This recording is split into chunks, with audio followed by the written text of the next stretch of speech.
Hello, ladies and gentlemen. Welcome back to the Armchair Booking Wrestling Podcast. I'm your host. My name is Sexy Steve Barber, and joining me as my co-host is Delicious Dwaylon Davis. Hey, everybody. That's right. You weren't expecting that one, were you? I was not expecting that. See, we used to call you Double D. Now we call you Triple D. so, but today is not really any specific topic, so we're just going to be basically talking about a lot of the news that's been happening. To include another release. Kind of a release. Someone who it was more of they let their contract run out and they could not come to terms with any. They couldn't agree with anything. Yep. Yeah, couldn't come to terms with any. It couldn't come to agreement with any terms. Yes, that right there. Plus, I didn't watch AEW last night when it was on, but all I saw on my Twitter feed for a little bit was, oh my God, you should have been watching AEW, you idiot, because MJF just had this pipe bomb promo that everybody was talking about. Yeah, everybody was. I mean, it was really good. It's not the type of promo you expect from him. No, it wasn't. And yeah, because I finally went back and I watched it when I got home from work today. I had to tell my son, all right, you're getting off Red Dead Redemption. I'm watching this. You don't need to be playing that anyway. You're 11. Get off of it. Anyway, but I watched that and I was like, I really hope it's a shoot, not a work. Because if it ends up being a work, I think a lot of people are going to be mad. Yeah. Because it seemed like it was pretty heartfelt and kind of shows MJF. He was also the target of bullying. He was a target of racist bullying. Yeah. And, so it seems like he definitely has a drive and a will to succeed. And, in a lot of, he's got some anger kind of thrown at CM Punk, and they did kind of turn that into it, but yeah, it kind of seems at the same time, it's like, man, that's, but I don't have any reason to doubt the first part, what he was saying. Yeah, I don't either.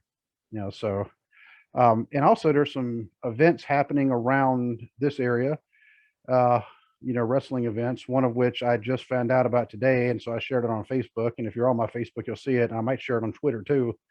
It's going to happen in Chillicothe, and there's going to be a whole lot of wrestlers there, like big name wrestlers, including Virgil. Virgil's going to be there. Virgil. I just can't with him. Virgil. But he's lived off the name. He's like, but then again, he'll sneak in your picture and then say, all right, that'll be $50. Yeah, that'll be $50 because for the pic, it's like, you photobomb me, dude. It's like, you can't. Exactly. And I guess he was doing that to people. I've seen that on Twitter, that he'll photobomb people and then try to charge them for the picture. And it's like, no, I'm not paying you for that. Does he actually have a job? I'm wondering. I don't know. I haven't heard that he has one. Yeah, maybe he was smart and stacked all of his money over the years. But how much money did he make? His height of his career, unfortunately, when he was Ted DiBiase's lackey. And yeah, but he was NWO for a while, so I'm sure that they because WCW was throwing money everywhere then. No, so. they were. But hopefully he was able to get himself a good contract and make some good money while he was there. Yeah, because even when he turned against DiBiase, of course we're all cheering for him. Yeah, and went in there and he would wrestle. We're like, he's really not that good of a wrestler. No, it's like no. But but everybody's cheering for him because he was the ultimate underdog, and you wanted to see him get DiBiase his. And he made a name for himself because everybody knows who he is. To this day, everybody knows, Oh, Mike Jones. People still know who he is. So they do. He's Virgil. He's Vincent, which was, the inside jokes in those. And what was he when he was with the West Texas Rednecks? He was with them for a little bit too. Curly Bill. Was that it? Yeah, Curly Bill. Okay, I don't know the inside joke on that one. I don't either. Now the West Texas Rednecks, you're gonna have me singing because you got to admit it's a catchy song. Yeah, I didn't care for it, but it got stuck in your head, Oh and then it yeah. was like, ugh. And then it actually started making it on country charts, and they had to stop it. Well, what was crazy was I don't know why they thought that was going to work because, you know, WCW was a southern territory. Yeah. But still, it didn't matter where they went, their roots were in the South.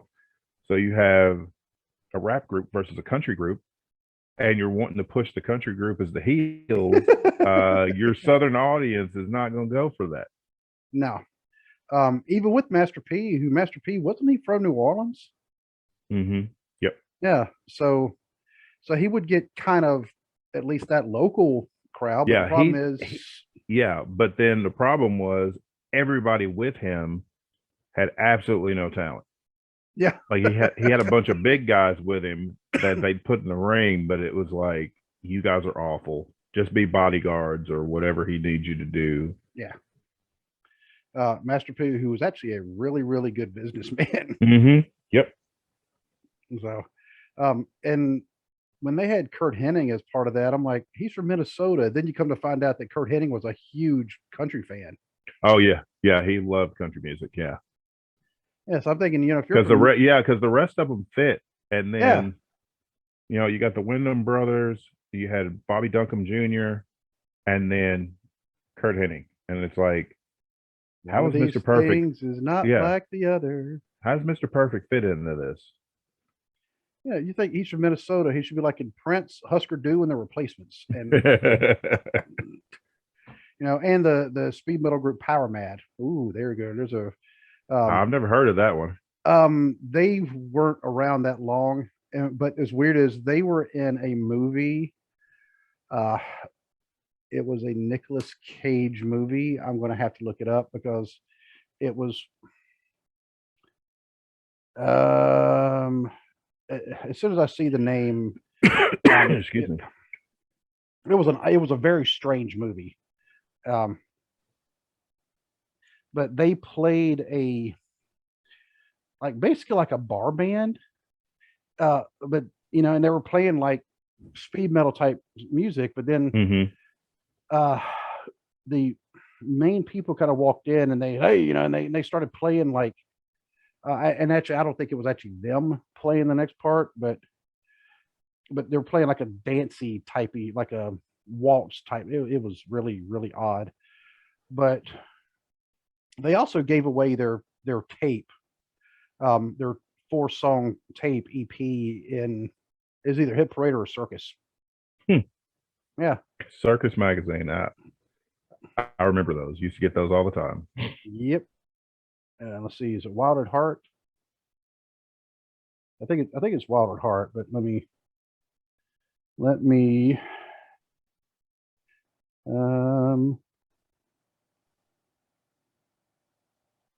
yep, Wild at Heart.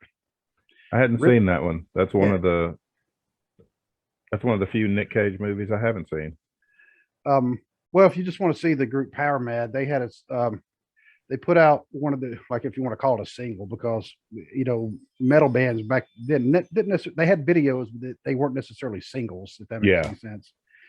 But they had a song called Terminator, and that song actually, because I had the tape, I didn't get it for free out of the magazine, whichever one was hawking it.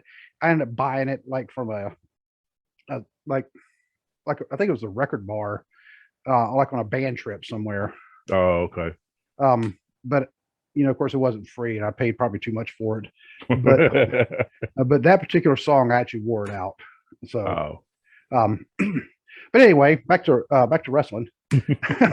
So, before we really get started, I want to go ahead and give our contact and listening info if you haven't heard it already. If you would like to email us, it's armchairbookingpodcast@gmail.com. If you'd like to join us on Facebook, or join our Facebook group at facebook.com/armchairbookingpodcast. You also find us on Instagram at armchairbooking. You can find us on Twitter at bookingarmchair. You can find us on TikTok at armchairbooking. And you can find us on YouTube. Obviously, if you're watching this, you already know that. You can find us on just about any kind of audio streaming platform there is for podcasts. And for right now, it's including iHeartRadio, even though it stops at the Sid Holland episode. Mm-hmm. Yeah, which that Holland was a great interview. So Yeah, it really was a great interview. yeah, but we do have more episodes after that. Yeah. So, and I haven't pulled the plug on iHeartRadio yet. I'm going to give it another shot with them to say, hey, fix your stuff. But if not, I'm going to have to say, okay, we're done, because it makes us look bad. Yeah. And last but not least, we are being hosted by Block Talk Radio. And you can also get our merch at tpublic.com/user/armchair-booking-podcast, where we have t-shirts, baby shirts, we have baby onesies, we have notebooks, we have phone cases, we have coffee mugs. We also have like the travel mugs, which I have one, and it works out pretty good. In fact, I dropped it on my driveway the other day, Mm-hmm. and it's stainless steel, so no problem. Cool. Got a little bit of a scratch, from where it hit, some gravel, but Mm-hmm. that was about it. So I mean, it still works great. And I mean, you can get the face mask if you need one. If you're going to a place that requires a mask, like the VA. Like the VA medical center, where I got yelled at because I forgot to bring a mask with me, and someone, you need to have a mask, sir. And as I'm literally reaching out, getting a mask from somebody, Yeah. I'm like, really? You see me? Yeah. She didn't want to hear what was going through my mind, because it wasn't very nice. Yeah. But I'm like, Wasn't family friendly. not very family friendly, because I mean, I really didn't have a mask, because I actually asked for one, and it was right when they opened up, and so she was bringing. Yeah. Another one was bringing in, you need to have a mask on, sir. I'm quite aware. I can read. Yeah. It's like, I'm working on it. I'm working on this. Just go back to your office, and if you're the one going to be drawing my blood, you won't be. but and she wasn't, though. So yeah, I had labs yesterday. So, but anyway, have I gotten everything? I believe I have. Yeah, I believe so. All right. So first item of news. I'm surprised, but I'm not. Cesaro. Yeah, I'm not surprised. I'm not surprised on WWE's part that they didn't try harder to keep him, because it's like they never knew what they had. Right. And like Vince McMahon was always like, he was even on Steve Austin's podcast, like in the early days of the podcast when it was first on WWE Network. And he was talking about that, basically saying that, in so many words, that Cesaro didn't have what it took to be a star, that he was missing something. And it's like, no, he's not. It's like, you obviously saw something in him, or somebody in your organization did, because you signed him away from Ring of Honor. So, but I mean, he should have been a world champion in WWE. I mean, he was there. How long was he there? At least a decade, if not longer. The first time I remember seeing him was at WrestleMania 30, when he won the Andre the Giant Memorial Battle Royal. And that's when, he picked up Big Show and just dumped him over the top rope like he was a sack of trash. Yeah. And I was like, holy crap, who is this guy? And, and it was within a year that, Vince McMahon told Steve Austin that on his podcast. Yeah. I don't see anything in it. It's like, are you kidding me? Yeah, I don't get it. I mean, because the guy has everything. I mean, if you go for the aesthetics, he's definitely got the look. But that man's in-ring skills are phenomenal. I mean, he has been consistently phenomenal, regardless of what dumb thing that they gave him to do. I mean, because really, besides his tag team stuff, his single runs always involve something ridiculous. Yeah. Or either ridiculous, or we're just going to leave you floundering in the mid card and not do anything. I didn't get it. I mean, when he was the Bar with Sheamus, I liked that team. Yeah. And then when Sheamus was gone for a bit and came back, all of a sudden they had them going against each other. And I never understood that either. It's like you had a money thing right there. And why would you get rid of that? He was in WWE for 11 years. He went to in September of 2011, he signed a contract with WWE and started in Florida Championship Wrestling before they turned that into NXT. Um, so 11 years. He's been the United States champion, tag team champion 7 times with three different partners. Sheamus being one of them. Sheamus, Shinsuke Nakamura, and Tyson Kidd. Tyson Kidd Okay. was who he won his first tag team title with. Okay. and he won the Andre the Giant Memorial Battle Royal. The inaugural. He got one world title match his entire time there. And that was against Roman Reigns for the Universal title last year. But everybody knew he was not going to win it. They even had him on Tough Enough as like the sparring partner with the fat guy that actually I liked the guy's finishing move, what he had, because it was kind of like the alligator, but he kind of put his knee on it was almost like a camel clutch, except for he had one knee on their back pulling up. And I was like, that's a pretty good move. But the guy didn't pan out, obviously, because he came in second place for the guys because he was just being voted on because fans liked him, but it was even shown that the dude was lazy. He was like, he just was not very motivated. But they had Cesaro was like in the ring with him because Cesaro did a standing drop kick that I was just like, holy crap, because I mean he hit it solid, and so it looked like he was kind of ticked off a little bit. But I mean, just he just jumped up, bam. I was like, woo. So, but I mean, the guy's athletic. Yep. The guy's technical. Yep. The guy is amazingly strong. Yeah. Has a good look. The fans love him. He's been over with the fans for years. Oh, so I don't know. I don't get what Vince McMahon didn't see. Because his style was more of a European type style. With the forearm, because those forearm smashes, though, that's like, I think they even call it the European forearm. Yeah. Yep. And because he's not doing the tope suicidas that you see in every single other match. I don't get it. The guy was Cesaro he's a former Pro Wrestling Guerrilla World Heavyweight Champion. He was I think a 2-time tag team champion in Ring of Honor with Chris Hero. They were called the Kings of Wrestling. They had some amazing matches, especially with the Briscoes. I mean, the guy's wrestled all over the world, is amazingly talented, and you couldn't come up with a deal to keep him. I think they wanted to keep him at his current deal, and he was like, no.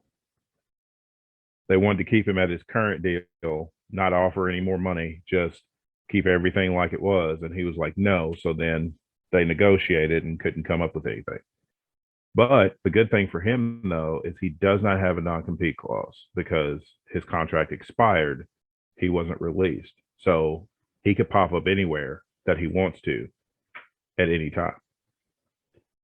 So he could actually, he could have popped up on AEW. No, it all happened today. Yeah. So he could actually but he could be on AEW. Yeah, he could pop up on AEW next week on Dynamite if he wanted to. When's their pay-per-view? But their pay-per-view is the 7th. It's on a Monday? Is it the 7th? Yeah, because we know the 7th is a Monday because we got something going on the 7th. That's true. Let me see. And the 9th. You all will find out you'll find out there's some good stuff going. No, it's the 6th. I was wrong. Okay. So it's on a Sunday. Okay. Yeah. So it's on a Sunday, which means I will watch it on Monday. Yeah. And I will probably also, well, we can't do a review it on a Monday. No. Because we got something really cool going on. So we could go Monday, Tuesday, and Wednesday, unless you want to wait till Thursday. Well, we'll figure it out. We'll figure it out. Yeah, we always do. It's kind of what we do. It's our thing. But hopefully other companies out there are smart enough to see that he's on the market and snatch him up. I mean, I know people still complain that AEW's roster is bloated, but if they have a chance to sign Cesaro or Claudio is his real, his real first Right. name, but if they have a chance to sign him, it would be stupid not to. Oh, and the man speaks at least 4 languages. 5. 5. Okay, Yep. what's the? Okay, I can guess 4 of them: English, German, Italian, and French. Just because he's Swiss, and those are the well, not English, but the other 3 are the languages they speak in Switzerland. So what's the 5th one? Swiss, English, German, Italian, French is what they have listed. Swiss, English, German, Italian, French. Mm-hmm. Oh, Yep. Oh, so there is a Swiss language? Mm-hmm. Yep. Really? Oh, and he speaks all 5 of them fluently. Yeah. Now I will say that's also kind of a product or byproduct of living like in Europe, probably in Switzerland. Yeah. Because you have so many languages just right there. And that's the thing about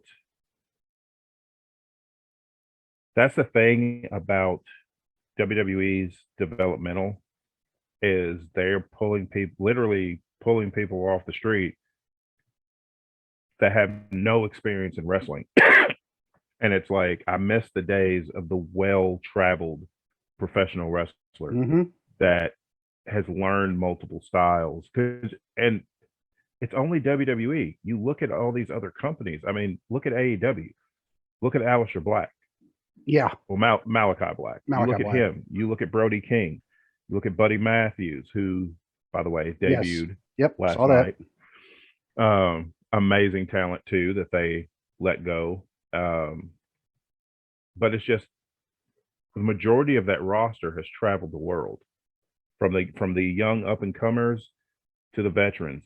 They have traveled the world, and you can tell in their promos, you can tell in their ring work, just the way they carry themselves. They have so much knowledge of wrestling, and it's kind of sad that it's like WWE at least is like moving away from that and just, we're going to, and I get having the developmental, and I get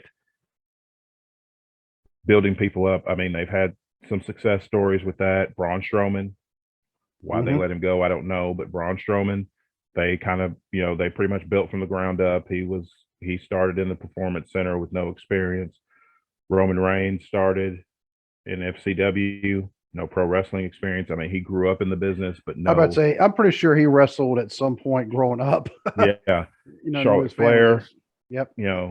But I think it helps a wrestler when you are that well traveled and you get the experience in different cultures and different styles of wrestling, that you're not just pigeonholed to one particular style. And think about if we had to say, okay, where in the world are the wrestling like hotspots, if you will? Of course, the U.S. We can also throw Canada, because the Canadian, I don't know if there's really a Canadian style, but we always think of like the Dungeon.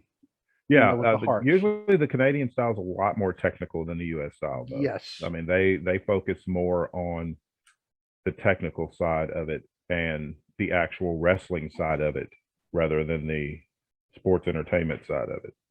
Right. Then you have Japan, which everybody talks about the Japanese, a strong style. Yeah. You have Mexico. You got Mexico, Lucha Libre, and the fact that for whatever reason in Mexico they work on the right side of the body instead of the left side. Because Jericho and Foley both said that in their books. Like, as long as you know that, you're good to go. You're good. You just got to remember they work on that side of the body. The British wrestling scene, which it's still going, but WWE kind of gutted it to do NXT UK. I mean, because it was booming there for a while, and then WWE came through and swooped up all the top, British talent. But now they really do nothing with NXT UK. It's not even promoted, except on, it's promoted on YouTube. They'll have clips of matches, things coming up. But as far as on actual programming, It's never mentioned. And the British style, I say, is probably not as stiff as the Japanese style, but it's still It's still pretty stiff, though. it's still Yeah, pretty stiff. yeah. And and that's what I'll say. It didn't kind of like the European kind of style is very similar to the British style, but with a lot of like the forearms and very technical um, and besides that, I mean, I know South Africa actually has somewhat of a scene, but I I, I can only think of like a couple of wrestlers, a few very handful that actually came out of South Africa. hmm Adam Rose, he's one of them. The Uh, Sim, Justin Gabriel, he's okay, actually PJ Black on the Independents, but when he was in WWE, he was Justin Gabriel. He was in the Nexus. okay. The Simpson brothers, it was like Steve and Sean Simpson. This we're talking like way back in the 80s, hmm with world class. Jeep Swinson, they said was from South Africa. I'm not sure. That may be one of the things they kind of build him as being from there, but he was like a commando type, and it was, you mm know, and think, well, I don't want to say Colonel De Beers, because he actually was not from there. He was just billed from. It may not have even been. I'd have to look. I don't. It may not even been South Africa, but that was just a tasteless character anyway. Yeah, it really was. So, Yeah. yeah, Even then, when we were kids and saw him, we knew that was a tasteless character. yeah, Even if and we didn't completely know why, then we knew, no, no. and here's the weird, if you want to call it, fortunate thing was the character itself never made it in WWF, never made it in the NWA. He was in the AWA for a bit, hmm but that was about as far as that character went. And I think the man himself who was behind it, he dropped it. He's like, okay, I'm tired of this. Yeah, it's like you know, it's enough of this. No. yeah. Because some of the even like the interviews they'd have like in PWI and Inside Wrestling and all the after mags, hmm um, they would have him quoted as saying some things, and I'm reading it going, really? They're what? But but thankfully, they thankfully that character is no longer there. Yeah. But I think his real name was like Ed. So yeah, but so yeah, he was like, yeah, I'm done with that. I'm tired of getting people wanting to beat me up because some stupid character y'all want me to play. Yeah. um It looks like that from watching AEW, I watched the show this afternoon. Once again, a really good show. Um, I have seen online where people are like, I feel that AEW is, with the way that they do their booking and everything, I feel like their show is pretty consistent yeah, week to week, being a good show. I have seen criticism online that, people are like, well, this week's show wasn't all that good or anything. And some of that could be, well, you didn't see your favorite wrestler on TV this week. But I like it because that way I don't get tired of people right. like I do watching WWE, because it's like people get rotated in and out. It's like you got your main stories that have your TV time, and then it's like once those feuds are over, they kind of have new feuds and show and bring more other people in. And I kind of like that style. It kind of reminds me of, that's kind of like the old territory days. They would do that. Yeah. And that way you didn't get tired of a particular person, and their pay-per-view looks like it is going to uh, blow Elimination Chamber away. On paper, you've got Hangman Adam Page defending the world title against Adam Cole. That yeah. Uh, They could have just that match alone, and it would. yeah, that would be. yeah. Give them an hour, and there's your pay-per-view. Yeah, And it wouldn't be disappointing. Yeah, they're going to kill it. You've got CM Punk and MJF in a dog collar match. You have who else is it? You're going to have a triple threat tag team title match. You've got Jurassic Express versus Red Dragon, Bobby Fish and Kyle O'Reilly, and more than likely the Young Bucks. So that's going to be a great tag team match. You've also got the Face of the Revolution ladder match.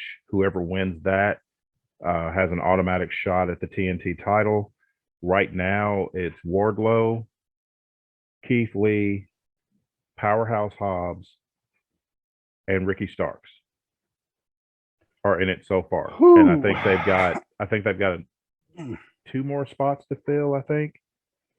And Britt Baker is going to be defending the women's world title against Thunder Rosa. That's it. Yeah.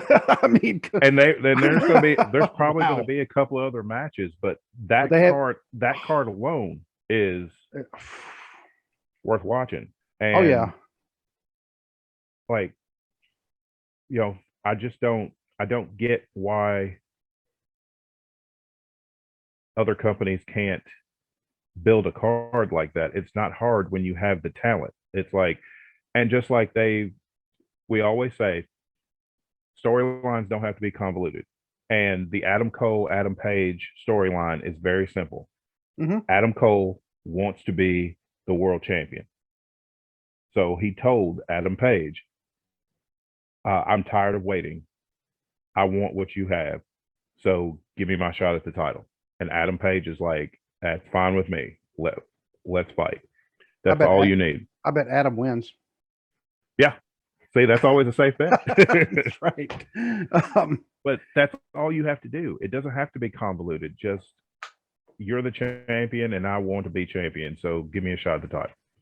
Yeah. I mean, if there's a belt on the line, that's really all you need. Every once in a while, you have some other stipulation because one's been attacking the other one and they've turned it into a kind of a grudge, but it makes you want to watch the title part even more. Yeah.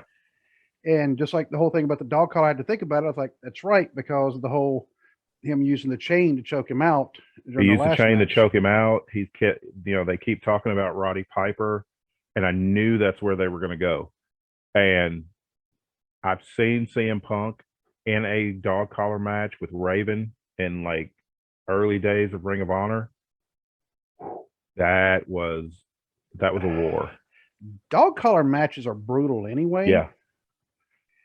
But man, and those are ones, when you see a dog collar match, that's usually the end of the feud. Yeah. Usually, unless you're talking about Jimmy Valiant and Paul Jones, and that feud just kept going. That feud just went forever. But like Roddy Piper and Greg Valentine, that they were feuding over the U.S. title.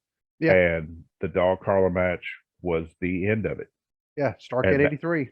Yep, and that's how it should be. And I feel like that's how it'll be with Punk, with CM Punk and MJF. I take that back. I forgot a match. Chris Jericho and Eddie Kingston. Yes. Love Eddie Kingston. I've liked Eddie Kingston for years. I'm so glad that he is with a major promotion because he has been wrestling for 20 years on the independent scene. Mm. And I'm so glad that he still does indie stuff. He hasn't forgotten where he came from. Even though he signed to AEW, he still does indie stuff. But I'm glad that he's with a big promotion and more people get to give that guy a microphone and 30 minutes of your show, and he's going to talk people into the seat. The dude can talk. He's always been able to talk. And he just looks like, even in his face, he looks like he has a chip on his shoulder. Yes. Yep. And he always has, because he's always been told he couldn't do it. He's always been told he wouldn't be good at it. Plus he's had his bouts with mental health issues, which he's been very open about. Right. And so, but Eddie Kingston in pro wrestling, I feel like Eddie Kingston is as real as you're going to get. There's nothing, I don't feel like there's anything fake about him.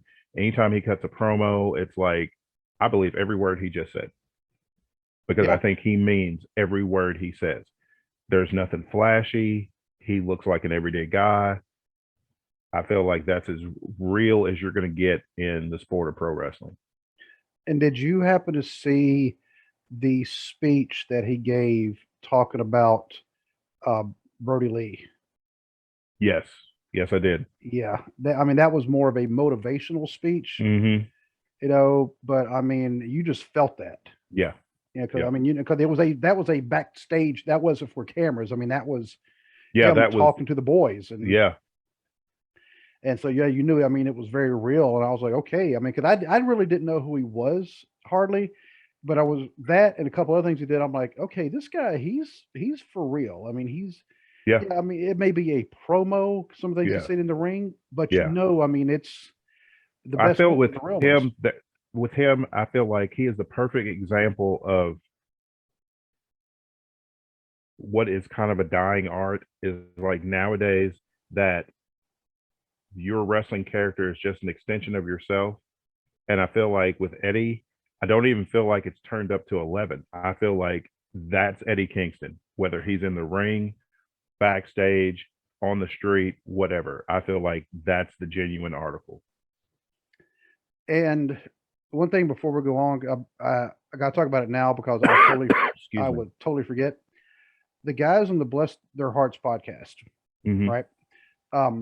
Jamie, one of the guys, he actually went to the AEW show in Nashville there last Yeah, week. when I realized they were in Nashville, I was like, oh, I can't Yeah. believe I missed that. Well, he got free tickets. Oh, cool. Well, think about whose podcast they've been on and who we had on. That is true. Yeah. That is true. So Jericho actually hooked him up, and but he said, of course, he showed up at Jericho had told him, hey, go to the will call booth and just say, who you are. And he said he didn't know what kind of tickets to expect, fifth row. Or Really? Yeah. I mean, it was right there. That's awesome. Yeah. And then all of a sudden he looked over and there's Melissa Joan Hart. She was like front row. Yeah. Yeah, she was front row. Yeah, because she was on camera for a few minutes. Yeah. Yeah. Well, he's actually one of the shots, he's like behind her. Oh, okay. I'll have to go back and look that up and see. Yeah. Well, do you follow them on Twitter? Mm-hmm.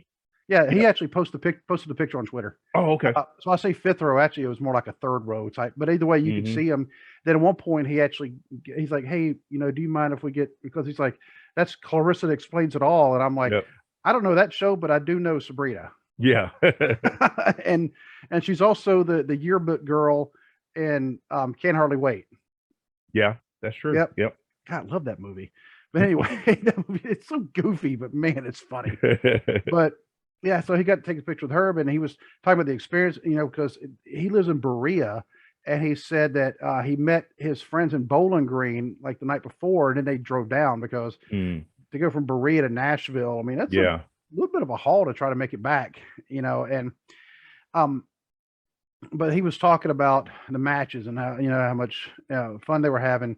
But he said, yeah, the first hour they had this thing called, like Elevation, and they show the matches on YouTube. He was actually explaining it to John, his co-host. Yeah. Because John couldn't go. He wanted to go, but he had just come off COVID, but he still had like the COVID fatigue.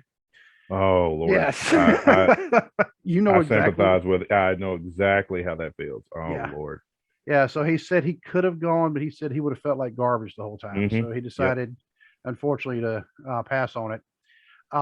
But he said then, after the first hour, that's actually when Melissa Joan Hart came out, was after that first hour. And so for 2 hours they had, the regular show. He said, then after that, of course, then they have the front Dynamite. No. Rampage. Yeah, Rampage. They tape Rampage after Dynamite. Yeah. Yeah, I just want to say Wednesday and Friday. Why can't they just call it that? but they tape Rampage. But then he said after that, and this is actually something obviously we're not going to see on TV. He said Tony Khan, he said the owner comes out and says, okay, is there any wrestlers that you wanted to see tonight that did not perform? And like, yeah, because they have a stack right. He said, well, they're here and they're going to perform now. Oh, cool. So yeah, so that's what they do. When that's you awesome. Yeah. And when you were mentioning that you don't want to see, some of the wrestlers like every single week because you get tired of them, or they're there and they just perform afterwards. That's cool. Like, yeah, it's like WWE. They always do that dark match after, for the people there in the audience. except for when Big Show and Braun Strowman broke the ring. They didn't have a match after that. There was no match after that. Yeah, I was there for that one. Poor ring. It's like boom, and it's like that ref went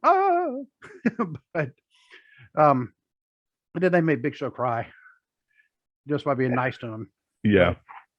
But anyway, yeah, he was talking all about that, and I was like, man, that is like super cool. But so yeah, if you don't listen to the Bless Their Hearts, I mean, it's just two guys just sitting around talking, and they were talking about the episode came today. They were talking about like their go-to meals, and I also had to respond to them because they were talking about Hardee's, and the closest Hardee's to us is still a 45-minute drive away. Really? Yeah.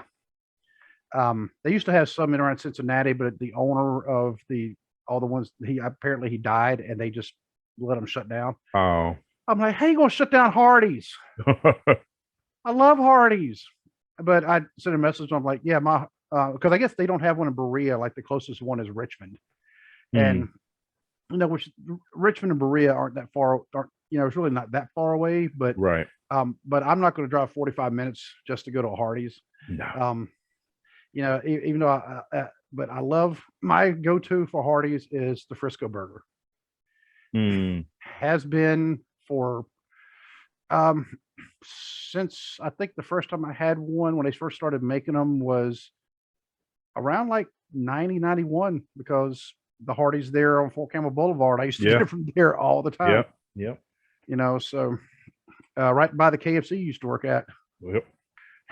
So but anyway, back to what we were saying about like Eddie Kingston and Chris Jericho. I know we were talking about the MJF, but I got to say this because we were talking about Kingston. Did you get the feeling when Chris Jericho was telling, that was almost a pipe bomb kind of a shoot promo as well? Yeah. Did you catch that he wouldn't mention Cody by name? He said, what's his name? I had already heard about it, Mm-hmm. And I was trying to eat at the same time as that one was going on because the food had gotten here by that point. So I was kind of like listening, but like eating my calzone at the same time, hard, but I was like, some of the stuff he was saying, talking about, you're afraid of success. And I'm like, that's a real thing. Yeah. Yep. Yeah. Cause I mean, every once in a while, my daughter kind of suffers from that, because she does really good at something. And then all of a sudden it's like, she's afraid to succeed because she starts to think too hard. She overanalyzes everything. She takes too much after me in that aspect. But so now she gets afraid of success, and especially actually here recently. And I got to say this real quick. There is some guy. He's a troll. I mean, but he started taking some of her videos on TikTok, and he was editing to them to basically harass her. And she's pretty upset, which you can imagine. And so she's actually made her TikTok private. She actually made it private. Then a couple of days later, she changed it back, and he made one video. They did it again, and we're like, you got to leave it private for a lot longer than that. But so she knows now she's leaving it. She's leaving it private. At least a month. And in the meantime, we've actually found out kind of who the guy is because he has a few TikTok channels. He also has a few YouTube channels. And I was even thinking about some of the things. And I had a coworker who is a big time gamer, and she actually did like a reverse image search, and she found even more on him. And she was like, "Oh my God, this guy's disgusting." So she actually stopped looking at stuff because she's like the pictures, even though she wasn't on our work Wi-Fi, she's like, "Yeah, this is like NSFW type stuff." She's like, so she thought, but yeah, she was telling me, she's like, "Yeah, this guy has been harassing women since at least 2016." That's disgusting. Yeah. And then I got to thinking about it because, you remember I was, we were talking, and was it Devin who actually used to work with like intellectually challenged? Devin? Okay. I couldn't remember if it was him or Mims. But we were talking about that because we had it just talked about one of the guys who goes to the NWF shows who has harassed some of the female wrestlers. And everything Avery was telling me, I was like, this kind of sounds like him. Obviously, it's not him, but it kind of sounds like the same thing. And then at Avery, one point, she's like, yeah, I think he's Australian. I'm like, what? And she's like, yeah, he sounds Australian. But she got to listen to, like watch his YouTube videos again. And she's like, no, he just sounds like he has a really bad speech impediment. I was like, you know what? I said, I'd be willing to bet he probably has, some kind of like that guy. Yeah. And because that one kid who goes to NWF shows, he's, he is learning disabled. Right. And very high functioning, obviously, but he thinks it's funny because somebody has taught him that it's funny. Yeah. It's funny. And this guy, same thing. And Avery, she actually put on her TikTok, and we told her, you better take that down, because she's like, hey, if anybody wants to get this guy back, and she put his name, I was like, Avery, take it down, because now you look like, I said, you're the one soliciting people to harass him. Yeah. Get it off of there now. I said, because you could get in trouble with the school, you could get in trouble with Disney, because I was like, get it off of there. She's like, what am I supposed to do? I said, block him. Yeah, just block him. Delete any kind of comments, block him. It's like, well, he'll create another account. I said, eventually he'll get tired of creating accounts. Yeah. And if your profile is private, he can't get to any of her stuff anyway. So right. And that was where I said, Avery, I said, you're not the first one he's harassed, you're just the latest one. Yep.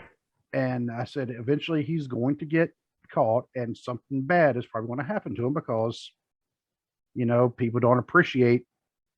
Yeah. And they'll say, I don't care, by now you don't need to be, you shouldn't be doing that. But anyway, so I don't even remember how we got on this subject, but we did. So how did work? And I'll just try to rewind to see what we were talking about. Jericho. Yep, talking about Jericho. The phobia of yes, fear of success. Yep. Yes, and that's where I was talking about Avery, because sometimes that's the fear she has of, she gets successful, and then all of a sudden you get the dark side of that. Yeah, the people who will harass you just because. Yep. But yeah, and when Jericho was saying all that, and then like you said, he mentioned what's his name. Even though I didn't really hear the what's his name, but I knew about it, and then. He was saying, you're a loser, your uncle was a loser, and everything else. And then I was thinking, who's his uncle? I don't remember who his uncle was, but I mean, that one to me, along with, what MJF said at the beginning of the night, or closer to the beginning of the night after the big tag team scramble battle royal thingy. Yeah. Which was actually pretty decent. I like that. Yeah, it was. But it seemed like it was a night of being real. The best way to put it. Yeah. And then Tawana had my wife, she actually had the quote of the night when Jade Cargill was out there, and she looked at her green hair, she looked at her green eyeshadow, and she said her greens don't match. So everybody's got jokes. She gets better in the ring every single time I see her. She does. Oh, absolutely. And I like that they put, because I mean, they could have put the TBS title on Ruby Soho, but I like that they put it on Jade Cargill, because she's the up and comer. I mean, she never wrestled until she wrestled on Dynamite when she teamed with Shaq against Cody and Red Velvet. That was her first match ever, and now she's like 28-0. She hasn't been beaten yet. And is she going against Thunder Rosa? No, it's Britt Baker is going. Britt Baker, Thunder Rosa. Yeah, that's right. Yeah, I'm not sure who's. I think. Let's see. I think Jade Cargill is going to wrestle Ty Conti for the TBS title. Oh, okay, yeah, because Ty Conti came out and Tawana looked and she's like, "I bet she's Brazilian." Yes, because all the flags. Yeah. Yeah, she is. Yeah, she is. A little bit, yeah. But yeah, Jade Cargill, I mean, she's got a good look. Not an ounce of body fat on her, hardly. She has presence. Yes. She has charisma, just, and she's learning extremely fast. Mm-hmm. And like from week to week, you could see the improvement. And then Daniel Bryan's been working with her. So, I mean, I feel like there's nothing but good things in her future. And it's apparent she has a natural aptitude for it. Yeah. Yeah. I think she's just a natural athlete anyway. Yeah. So I mean, that helped. Yeah. But but she's just, it's one of those, she was born to do this. You can tell this is what she was supposed to be doing. And she enjoys it. And like she said on her interview with Jericho on his podcast, she doesn't need to do wrestling because she doesn't need to wrestle. She wrestles because she wants to, not because she has to. She even said flat out, she's like, "Look, I'm rich." I mean, she was flat out said, "I'm wealthy," you know, and because of her husband, collecting quite a bit of money when he played baseball. Yeah, and he must have done good with his money. He didn't blow it. Right. So good on him. Yeah. Like Jim Ross says, not what you make is what you save. Exactly. One other thing about AEW, and I'll move on to something else. I like the fact that they actually, that the announcers and the wrestlers treat it like an actual sport. Yes. Because Jim Ross is always talking about, the winner, the winner's purse, get to the pay, get to the pay window. It's like when a guy has another guy down and he's like posing, he's like, pin him, win the match, and get to the pay window. Then you can do your posing after you've made your money. Yeah. And then I love the fact that they treat it, they have respect for it and treat it like a sport instead of, oh, we're an entertainment company that just happens to have wrestlers on it. And the matches have time limits, which WWE doesn't do that unless it's an Iron Man match. Yeah. And Ross has always said, even when he was still with WWE, he was saying they need to bring back time limits. He said that adds to the tension of the match. Because then you've got people paying attention to the time, and it's like, oh, we're getting close. Like when Hangman and Danielson, went to that 60-minute draw, which was a fantastic match and really didn't need a finish because it just built to the next match. But things like that, it's just I love that respect that they have for the business. I mean, Ric Flair's that you talked about, all the hour-long Broadways, the 90-minute long Broadways he did with Steamboat, Barry Windham, and some of the other ones. And nobody thought any less of them because they went to a draw. No. Like, oh my God, you wrestled for 60 minutes? All the thing is, you wrestled for 60 minutes or you wrestled for 90 minutes. You went to a draw. I'm coming back. Whenever y'all are here again, I'm coming back to see this, to hopefully get to see this match again. Right. That's the appeal. Well, and even like the win-loss records. Yeah, exactly. I mean, they have win-loss records. They have the standings. Like Adam Cole was number one on the, he was number one in the standings. And, for the men in AEW, now he's going to be getting a title match at the pay-per-view. And that's something that we know that the person who holds the secondary belt, or it's usually like the automatic number one contender. But we know the world champion doesn't only defend the belt against them. Right. Because that would get kind of boring after a while. You're watching the same match literally over and over again. And that's so by having that number one contender, number two, just says, hey, here's the pecking order. And I like that they don't treat their belts like props. Because I mean, really in pro wrestling, the most important thing is the championship. Yeah. It should never be treated like a prop. And I don't feel like any of their titles are props. And I feel like whenever they're defended, they always defend them with importance. Yeah. To that title. And the titles should mean something. That's why you shouldn't have too many of them. Like we're saying with like Oprah, you get a world title, you get a world title, you get a world title. And with AEW, you had the world title, then you have what's the next one down? You have the world title, you have the TNT title, TNT. Okay. and then you've got the tag titles, and then on the women's side, you have the world title and the TBS title. And that's all you need. Yeah, that's it. I mean, everybody else, you're going for a title, or you're having a detour because somebody made you mad, and so now you're fighting them, and of course you may be fighting them to get that next spot up. They have reasons for the matches. Exactly. And and now Ross, I have heard him on his podcast refer to. He's like, it's a prop. I'm like, okay, Jim, I mean, I get it, but I think it's just, especially if you look at throughout wrestling history at the men and women that held championships, that you could tell there were ones that did treat it like a prop, and it's like this is just an accessory and blah blah blah blah blah. But then you had the ones that treated it with the respect that it deserved, and that's what I've always respected, and I like that AEW keeps that mindset. Yeah, because WWE, you could almost go through the roster right now, and it would be easier for you to count the number of wrestlers who have not been either the world champion or the universal champion, because I consider them kind of equal. Yep. And I mean, it's almost like, like a Big Bang Theory.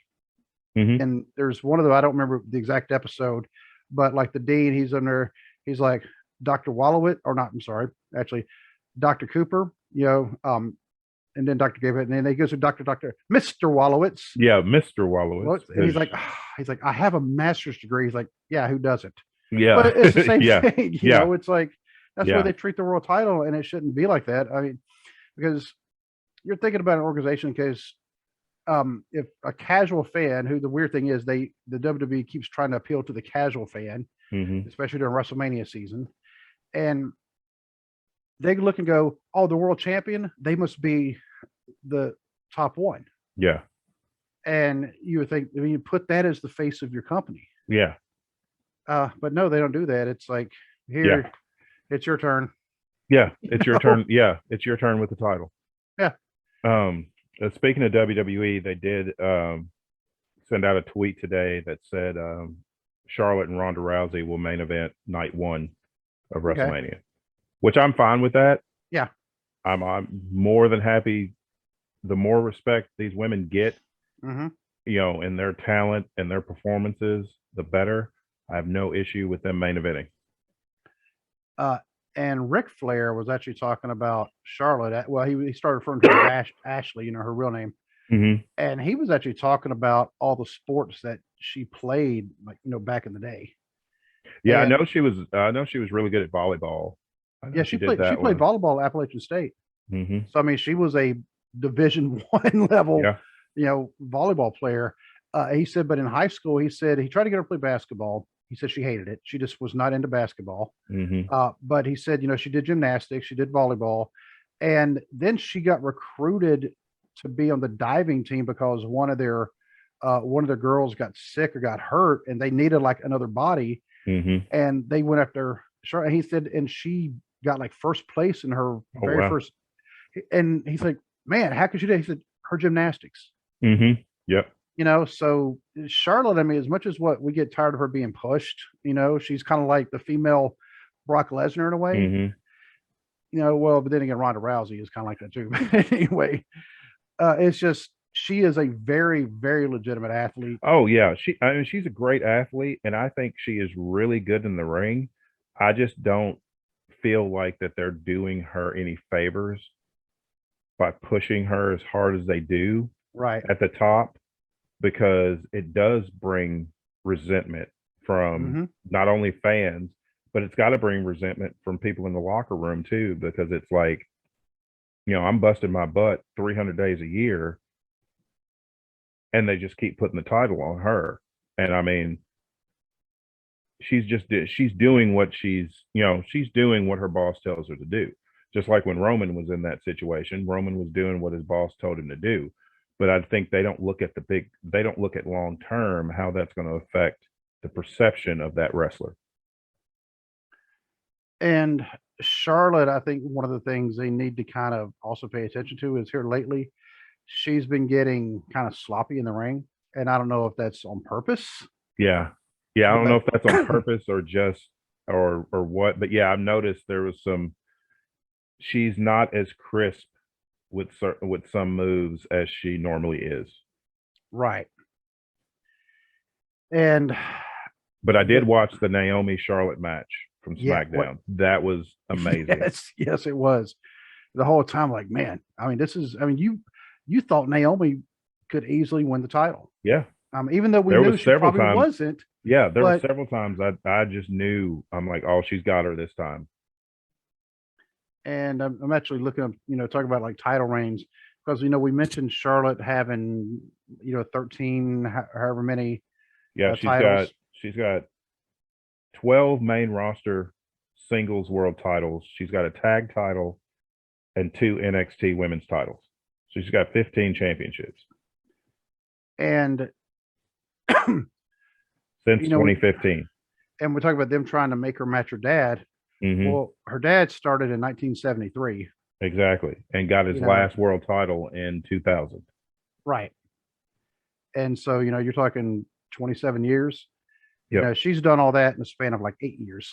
Yeah. Yep. Because she won the NXT women's title in 2014. That her first one. Yeah. In 8 years, she's got 15 titles. If you just count singles titles, she's got 14 world titles in 8 years. Wow. That's kind of like when they were doing the thing with Cena where they were like, where he's tied Flair for the record. Yeah, but Cena won his first world title in 2005 and won his last one. He beat AJ Styles at the Rumble in 2016, maybe.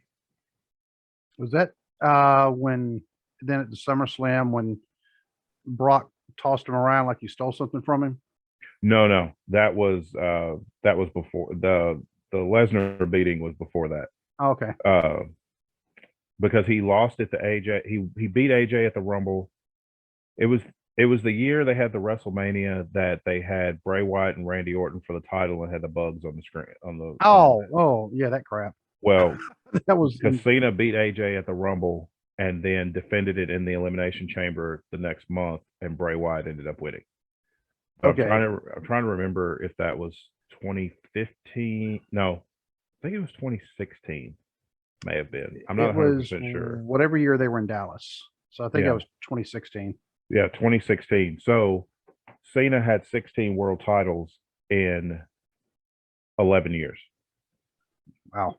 When it took Flair 27 years to get 16. We know it's more than 16, but the recognized record is 16. But to give Flair credit, though, his world title reigns were not just like 3 weeks. I mean, yeah, and his world title reigns were legitimately all over the world. Yeah. I mean, he's lost titles in Japan and Germany. He's lost and won titles in Japan, Germany, all over Puerto Rico, all over the world. Yeah, the Dominican Republic, where he talks about, just take the belt. I got to get out of here. Yeah, I got to go. Yeah, because your fans are going to kill me. And that's the difference. And it's like I would rather have one long title reign than multiples where it's just bouncing back and forth. Yeah, and I'm looking up The Rock right now. The Rock, WWE Championship 8 times, WCW Championship 2 times. Yep.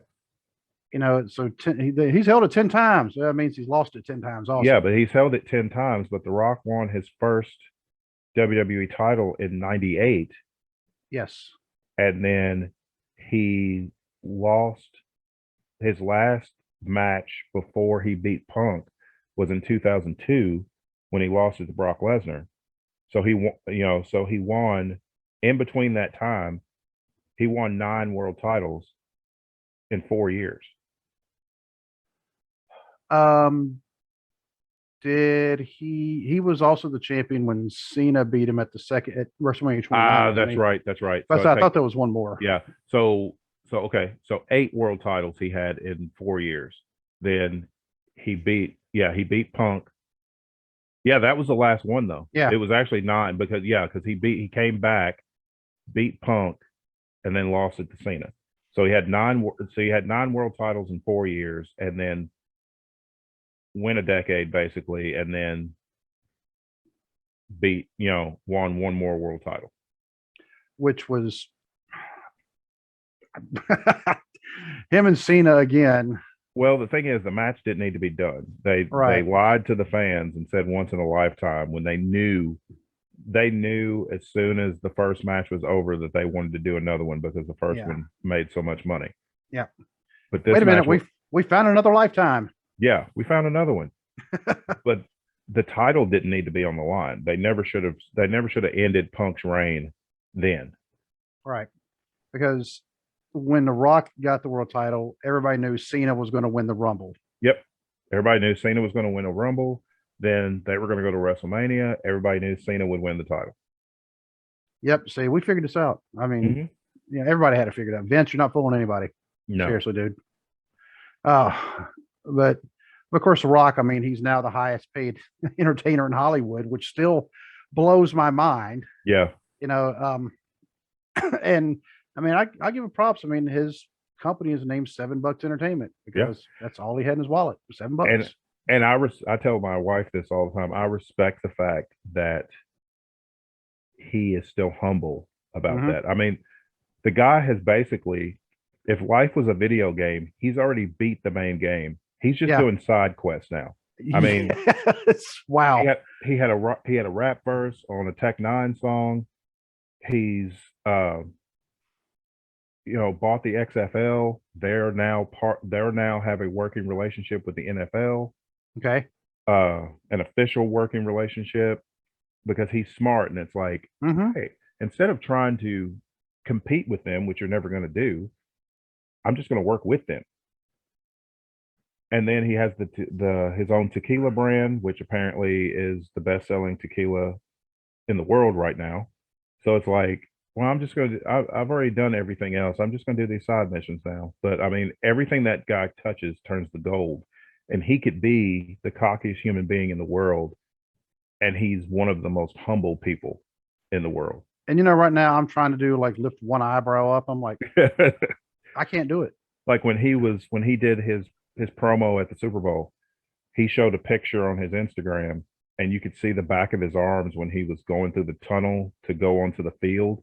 He had goosebumps because he said, he's like, this is something that I never thought I would get to do. And, he's got enough respect for what football players do that he had goosebumps stepping onto their field. And didn't he also produce the Fighting with My Family movie? He produced that. He also has signed, I forgot about this, he signed a contract with the UFC. I'm not sure what the details are, not the fight or anything, but like promotional type stuff with his company. So he's got that going on too. I mean, I don't know when the guy sleeps. He's also got a superhero movie coming out this year. I don't know when he finds time, and he still makes sure he has time to spend with his daughters. Yeah. And just to think the fact that his acting career started with his performance on Saturday Night Live. Yeah. Yep. And he impressed somebody so much, they're like, let's try him out in movies. Yeah. Let's try him out. Let's try him out in The Mummy and then The Scorpion King. And and then he did his little Disney stint, and people were like, "Oh my God, he's terrible." No, people, he did what the script called for. Disney movies are cheesy. We all know that. He did his Disney movies, and then he was able to make the movies that he wanted to make. Well, maybe when my daughter goes down and she's working for Disney, maybe she'll make them not as cheesy. Yeah. But I mean, yeah, and that's kind of a summer. Yeah, she is so stoked about that. She should be. I'm excited for her. That's an awesome opportunity. Yeah, and if you go to Disney, well, you got somebody there to maybe show you around. But so yeah, I mean, we think she'll be great, and she likes another sidebar. When you get a chance, there's a documentary, and they talk about how Disney at one point, I mean, had dropped like its lowest point in the 80s. And what they did to kind of revive that, become, Right. what they are now. It's called Waking Sleeping Beauty. Oh, okay. Yeah, if you have Disney Plus, it's actually on Mhm. there. You go check it out. It's a documentary because it was when they came out with Little Mermaid. Okay. That was the one that Yeah. just blew it up from there, because they didn't realize how behind the times they were. Mhm. Because remember the Love Bug movies? Yes. The last one came out in like 1981. Oh, wow. Yeah. By that point, I was like, really? I mean, I liked Herbie, when I was young, but really, they're I still mean, making those? yeah, it's like Herbie was cool one time, but it didn't have to be a Yeah. whole series. Yeah. I mean, I could see a second one, but now you released like five of them. Yeah. And And it was not necessary. it was not necessary. And they went, but yeah, when you get a chance, you go check that out. I mean, it's actually really interesting. And, kind of gives like a behind the, kind of inside baseball look at some of the things with Disney. Mhm. But we also have a friend who works down there as well, and she loves it. What I'm talking about. Mhm. Charlotte. Mhm. Yeah, I mean, Yep. she absolutely Yep. loves it. So, um, I've even told her, I was like, yeah, when I would really retire, move to Florida, I'm gonna hit you up for a job. And she's like, go ahead. I was like, all right, yeah, cool. I don't care if I'm like the guy. You got your ticket. All right, you got it's Disney. Yeah. So, but anyway, so we've kind of brushed over MJF's promo. Um, that one, I mean, when he was talking about the football team Mhm. and throwing rolls of quarters at him. Yeah. And I know it sounds weird. I hope, like I was saying, I hope this is a shoot and not a work. Yeah. Because for him to make up something like that, I mean, I don't see why anybody would want to make up something like that. Yeah. And Um, especially since that there are people that watch that promo that can absolutely relate to what he was mhm. saying, and to take that away from someone would be just terrible, because you can't give someone something that they can really relate to and be like, oh no, I was just kidding, that was just a story for wrestling. It's not with the emotion and Yeah. everything that he gave in that promo. I mean, and we already know that MJF, I mean, well, a week ago, 2 weeks ago, was probably the most hated heel in Hmm. wrestling. And now, all of a sudden, for them to, if he does come out and say, "Oh yeah, I was just lying about all that," it would amplify him being hated. But I don't think he would ever recover from it. I mean, it would be like real get out of my face heat. Yeah. People Yeah. wouldn't want to watch. They'd watch it on TV, but they wouldn't want to go pay to go watch him. No. And But it did, if especially if if that was legit, especially that first part that he was talking about, he solidified himself as the best promo guy in the business, mhm, because he'll work. The emotional promo he gave last night, it's like, I mean, who's better? Somebody said something on Twitter talking about that Edge was the best promo in wrestling right now. And mm, somebody said MJF's like, hold my scarf for a minute, I'll be right back. yeah, and kind of goes along with what we were talking about on Sunday with our panel, Hmm. and we're talking about racism and prejudice, Yep. within the sport. Hmm. And there, I'm just trying to think off the top of my head how many Jewish wrestlers we could name. Him, Goldberg, um, Barry Horowitz, Dean Malenko, Hmm. um, Paul Heyman, even though he's not a wrestler, but Yeah. and I mean, like I said, I'd really have to like almost look at a Yeah. list, but Yeah. I'd have to Google it to know, exactly how many, but it's like, oh, DDP, yeah. Yeah. um, but because I didn't grow up with a lot of Jewish people. I mean, there's Hmm. just not a where I lived in North Carolina, there just was not a big Jewish population. I knew one of my teachers. I knew she was because she talked about her parents Hmm. actually being in the Holocaust. And I was like, wow, because we read, she was my English teacher, and we read Night by Elie Wiesel. Yeah. And, and she was talking about that, how there's like a database, you can actually try to find what happened, like to your family, but she talked about how she actually had family in the Holocaust, and she's the only one that I could think of that I knew back in North Carolina. And in Hopkinsville, Kentucky, it's not like, Yeah, it wasn't a there's huge Jewish community there. yeah. I met more in the military than Yeah, anywhere else, I met more in college. Yeah,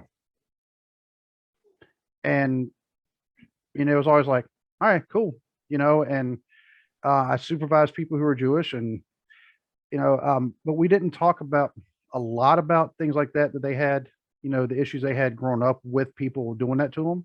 yeah, Because it wasn't necessarily something I was going to bring up. Hey, did you ever get picked on for that? right. But some people might not want to talk about that. And it just wasn't something they brought up. So, but I mean, it's not. It's also not that I didn't meet people who would make slurs against Jewish people. Right. And sometimes I want to ask them, okay, how many Jewish people do you know? Mm-hmm. And it almost guaranteed the answer would be zero. Yep. And so for him to, say, and um, the slur that they were calling him, Yeah. that's uh, on the surface you wouldn't think it sounds bad, but when you get down to it, oh yeah, it's a bad one. That's why I don't even want to Yeah. repeat. I don't even want to repeat it. Yeah. Me You know? either. Yeah.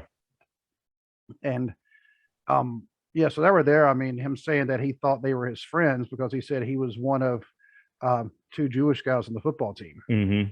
And he's, oh yeah, they're my friends. The next thing you know, they're throwing rolls of quarters at him. Yeah. So after that, he was bound and determined he was going to not just stay on the team, he was going to thrive. Mm-hmm. And apparently he did. Then he went to college, and obviously he's become just a world class caliber championship professional wrestler. Mm-hmm. If people want to call it a legitimate sport or not, doesn't matter. The athletic skill you have to be, and the promo skills and everything else. So and that's why when Punk came out, and he didn't come out to his music. I mean, he just walked out. Yeah. If they would have cranked his music up, I actually would have been mad. Yeah. But he just walked out. It would have taken away from the promo. Yeah. But yeah, him just walking out and just looking at him and asking him, it's like, is this real? It was like, gave a lot more weight to it than it would have if, Cult of Personality started blaring over the PA and then he comes out. Yeah. And MJF, he's never hidden his faith. He's never, because his scarves, I know at least one of them has had Stars of David on it, and I want to say it has Stars of David and menorahs. He's had he had the whole outfit on one time on Dynamite that had those on it. And he never tried to hide it. I mean, why should he? Yeah, exactly. Because I don't know, did you ever read Goldberg's book? I think he only had one book. No, I never did. He actually talked about that. He said that he actually met some wrestlers who just did not want to they did not want to admit they were Jewish. And he said, I don't have an issue with it. Of course, Goldberg is also jacked to the gills. I don't think there's a lot of people who are going to say much to him. Yeah. But yeah, and that's when he actually named, the Malenkos. I say Dean Malenko, but really it's the whole Malenko family. And he said, Diamond Dallas Page is actually Paige Falkenberg. And he said, and Barry Horowitz is Barry Horowitz. And, and Barry Horowitz, he had to start David on the back of his trunks. And he, I don't know. Yeah. And his theme music, his entrance music when he came in, I don't know what I think about that. The Hava Nabila Hava. Yeah. Like, well, if he chose it, that's on him. Yeah. That's like, well, I mean, hopefully he chose it, because if they picked it for him, it's like, come on now. Yeah, I mean, since he had the Star David on his trunks, I'm like, okay, maybe he did choose it. He's kind of making that just even more of his character. But if anybody's, especially, not that it makes it any better, if you're being prejudiced against somebody for something like that, for really anything, don't. Yeah. Be better than that. Come on. Yeah. This day and age, I mean, that's what we've talked about before. When we're still having to, we're the first ones to do this. So we're still doing that. And we shouldn't, especially when a lot of organizations became officially integrated way back in the day. So Yeah. how are we still, Yeah. I mean, I will say the Air Force, I mean, I got to brag a little bit. The Air Force were the first ones to integrate, and they were a brand new service at the time. So the Air Force started in 1947. Hmm. And they were integrated pretty much more ago because they're like, all right, this is stupid. Nobody's separated. Come on. Right. Because believe me, when I've been deployed, if something were to kick off, I'm not going to give two craps who the person is beside me, Right. who's going to be helping me and I'm going to be helping them. Yeah. I As long as mean, they got your back, that's all that matters. exactly. I mean, and that's what we were fighting for was, yes, we're defending something bigger than us, but at that moment we're defending each other. Hmm. That's what Yep. matters. Yep. And but yeah, I'll go ahead and get off my editorial soapbox for today, because really, with some events that have happened in the past 24 hours around the world, I don't even want to get into that. This is kind of our escape from all that, Hmm. and this is where we hope that anybody else who's listening can also use us to kind of say, okay, I'm going to get away from the news. Yeah. I don't want to pay attention to what's going on there because believe me, my daughter's freaking out right now because of that, because for some reason she thinks something's going to happen on the base that's right by where she at. I had to explain to her the base you're at does not have nukes. Well, how do you know? Right. I was stationed there. How do you know they have put something there? I'm like, you can't just sneak a nuke onto a base. No. I said, trust me, they don't have them there, because she's listening to other people say, oh my God, our base is going to be attacked. I'm like, would you stop? Yeah. Quit And listening to other people because they're misinformed. yeah, we told her, I was like, well, where else you read it? On Twitter? Get off of Twitter. But what if somebody says something good? Get off of Twitter. Just go put the Twitter down. Go put it down. Go do Like, something put else. the phone down. You Put just the phone down. Yeah, just you don't get on your computer and look it up. Just go do something else. And this is our escape. And we've said before, this is why we don't discuss religion. We don't discuss politics, because this is our escape. Yep. And this is about as close as what we'll ever become. I mean, we kind of scrape a little bit on the subject, but we make sure we don't go too far into full tilt. Yep. because this is our, I mean, we have our beliefs, we have our faiths, obviously, and there is a time and a place, and we don't want to start arguments on the show. Yeah, And absolutely. and that's why we have grown as much as what we have, because we got some pretty big things coming up. Hmm. So yeah, we've kind of fought tooth and nail and worked and some a few days a week, and then we were sick and couldn't do them, but then we kind of made it for that, and then we've had people actually request us that they can come on our show, and that's always a good feeling, and getting positive feedback from everybody. So, but yeah, we got some good things coming up, and there's also some good things coming up this weekend in Covington. They're having the NWF Rumble. Some of the wrestlers have been announced who are going to be in it. I know the last one I saw, that I saw personally, actually, was Andrew Reed. He's going to be in it. And I think I also saw they're going to have the unified title is going to be put on the line. James Cross defending against Pompano Joe. That ought to be a good match. Yeah. And I'm looking forward to it. And hopefully I'll be able to meet Justin and Trey. Yeah. And Yeah. and Courtney. Cannot leave out Courtney. Hopefully they'll all be there again. Had to bribe my son because normally he doesn't like going down to Covington. I say, I'll get you Chick-fil-A on the way there. And he's like, okay, I'm there, dude. I say Chick-fil-A. He's like, yes. So, but on March 12th, I just posted this on the Facebook. They're going to have an event in Chillicothe, and there's going to be a big long list of names. Like I said, Virgil's going to be one of the people who are going to be there. And obviously we're kind of joking about him being the biggest name, but Kevin Nash is going to be there. Buff Bagwell is going to be there. Scott Steiner is going to be there. Well, when I was going through the list, one of the names I looked at, one of the matches, I'm like, this is Big Mama. Sent her a message. Hey, is that you or is that somebody else pretending to be you? She's like, nope, it's me. Awesome. Like, all right. So there'll be somebody there I know.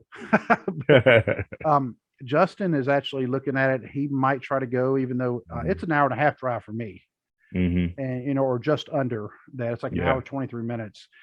For him, I mean, it'd be closer to 2 hours. Yeah. So that, I mean, that's like right about the limit I'll do, because it's not the drive there, it's the drive back. Right. And Yeah, it's driving back so late. That's the thing. when I'm like, and Especially like you've gone to a show and that adrenaline's going because you're having a good time, and then you start driving home and it's like, yep, all that's wore off, and it's like, oh, so tired. oh yeah. But as always, I got to give those guys a shout out, because Absolutely. I've actually missed their last two shows, like today and yesterday, Mhm. just because got work, got meetings, and things like Yep. that just happened to hit at the same time. So unfortunately, I've had to miss today and yesterday.